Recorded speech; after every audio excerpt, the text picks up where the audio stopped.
Ambassador Zexhai clicked his mandibles in what passed for laughter among the Thraxian species.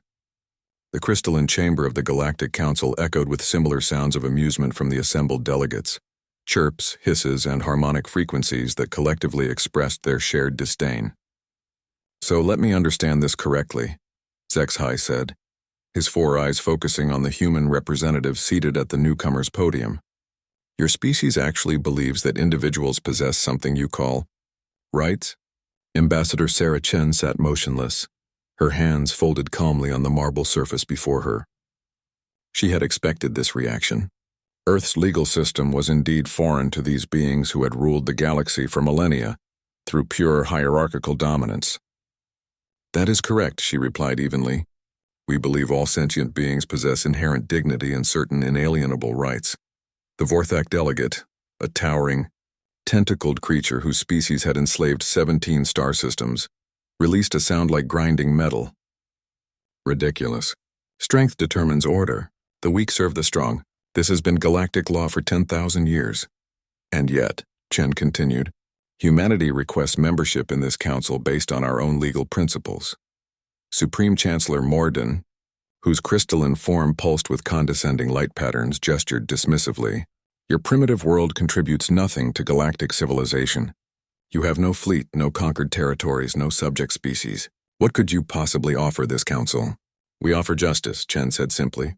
The chamber erupted in sounds that could only be described as galactic laughter. Some delegates fell from their hovering platforms in apparent mirth.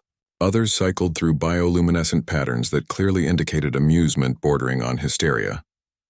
"Justice!" Zexhai wheezed. "She speaks of justice, as if the universe cares about the complaints of the weak."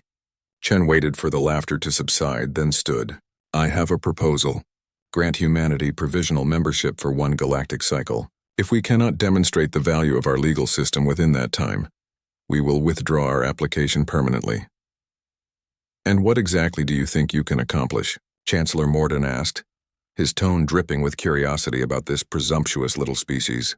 "We'll show you what happens when someone finally represents the victims." The council voted unanimously to accept what they considered the most entertaining proposal in recent memory. After all, watching a primitive species humiliate itself would provide excellent amusement. 3 months later, the first case arrived.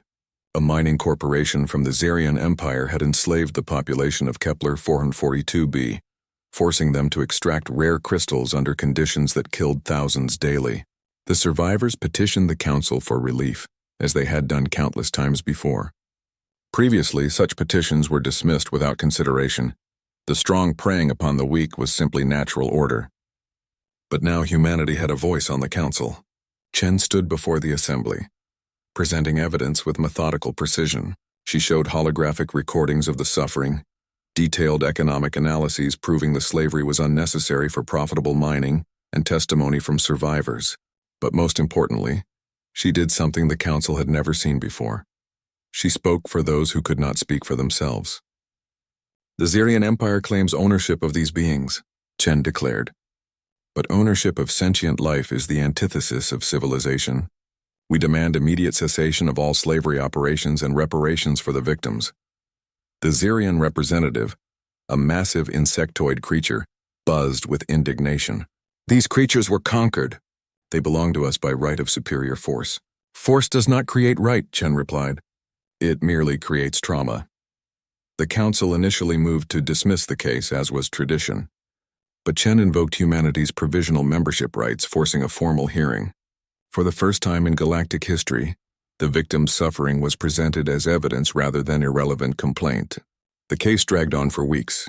Chen systematically dismantled every legal precedent the Empire cited, not through superior force but through relentless logic and moral reasoning. She demonstrated how the slavery actually weakened the Empire economically, while destroying potential trading partners.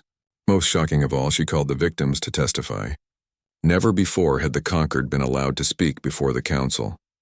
Their words, describing children dying in crystal mines, families torn apart, entire cultures systematically destroyed, hung in the chamber's air like an indictment of the council itself.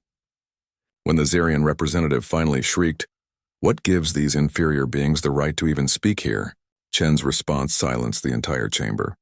"The same thing that gives you that right. The fact that they exist. The council found itself in an unprecedented position. Chen had not challenged their authority through force.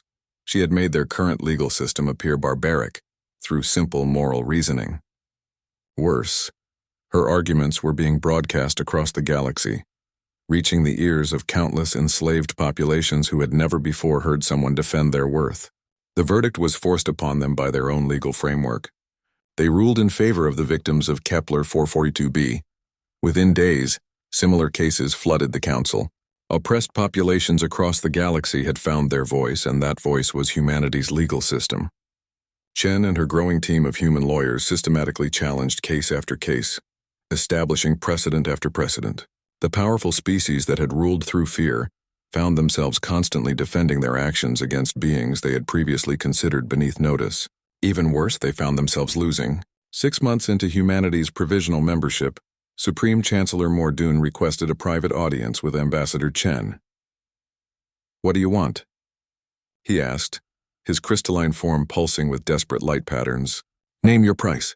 Territory? Resources? We can make humanity wealthy beyond imagination." Chen studied the being who had once mocked her species' primitive notions of justice. "We want exactly what we said we wanted. Justice. You're destroying the galactic order. We're revealing that your order was built on the suffering of others. The galaxy is choosing something better."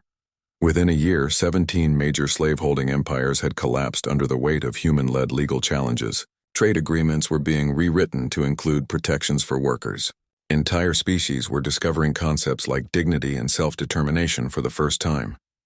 The final vote on humanity's permanent council membership was unanimous, but not for the reasons anyone had expected. As Chen stood to accept permanent membership, Chancellor Mordoon approached the podium one final time. "We underestimated you," he admitted. "We thought strength meant the ability to conquer. You showed us that true strength is the courage to protect those who cannot protect themselves." Chen nodded graciously. "We look forward to building a better galaxy together." In the end, humanity had conquered the galaxy not through superior firepower or advanced technology, but through something far more powerful. The simple, revolutionary idea that every sentient being deserved dignity, respect, and justice. The council chamber had never been quieter or more hopeful.